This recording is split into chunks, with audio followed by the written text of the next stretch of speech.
तू अजूनही झोपलीयस, तू अजूनही रील बघतेस, तू अजून टाइमपास करतेस, तू अजूनही जो वेळ फुकट घालवतेस इथे तिथे गोष्टीपासून. कशासाठी? स्वतःसाठी वेळ दे, स्वतः कष्टावर तुझा वेळ दे.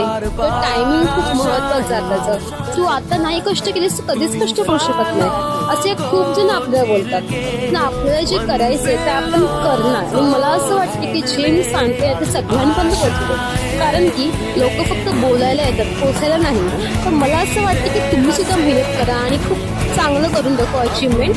आणि अचिव्हमेंट करता करता मी 10 लोकांनी बोललं पाहिजे की तू असं केलंस तसं केलंस. पण बोलण्यापेक्षा आपण ते करून दाखवणं खूप डिफिकल्ट आहे, पण आपण करू शकतो.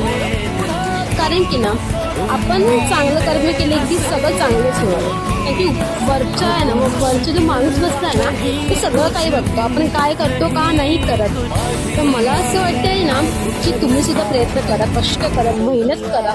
म्हणजे आता लोक काय करतात ते काहीच नाही. 10 लाखचं पॅकेज उचलतायत, 1 लाखचं पॅकेज उचलतायत, 20 लाखचं पॅकेज उचलतं महिन्याला. तर आपण एक छोटीशी गोष्ट करू शकत नाही, एक छोटीशी गोष्ट करू शकत नाही. फक्त काम करायचं, आपल्याला काम करायचं, मेहनत करायची, कष्ट करायचे. तुम्ही जे पण काम करत असाल ना त्या कामामध्ये फुल फोकसने काम करा. आणि मी जे काम करते ना ते मला खूप आवडतं, खूप जास्त आवडतं. म्हणजे तुम्ही मला 24 तास पण ते काम करायला द्याल ना, मी 24 तास पण करेल. कारण की माझं आवडतं काम आहे. शूट करणं राहू दे, मी एक सलॉनमध्ये ब्युटिशियन आहे. मी ते 24 तास काम कर, मी 24 तास काम करेल की मला आवडतं. तुम्ही दुसऱ्या टाइमला बोलाल ना मी नाही करू शकत, नाही करू शकत. थँक्यू.